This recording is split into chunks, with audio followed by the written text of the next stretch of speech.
आज भारतीय जनता पार्टी फिर एक बार अपने हथकंडे, घिनौनी राजनीति और षड्यंत्र में कामयाब हुई है।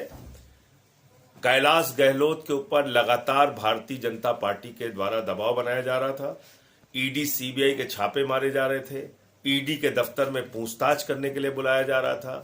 इनकम टैक्स के छापे उनके घर पे मारे जा रहे थे। और ये भारतीय जनता पार्टी की खूबसूरती है नरेंद्र मोदी जी की कि जब वो किसी के ऊपर ईडी का छापा मरवाते हैं, इनकम टैक्स का छापा मरवाते हैं, ईडी के दफ्तर में पूछताछ के लिए बुलाते हैं, तो जोर जोर से प्रेस कॉन्फ्रेंस करते हैं, चिल्लाते हैं, कहते हैं ये तो कैलाश गहलोत पे ये भ्रष्टाचार है, वो भ्रष्टाचार है। और जैसे ही वो बीजेपी में शामिल हो जाते हैं तो सारे आरोपों से बरी हो जाते हैं।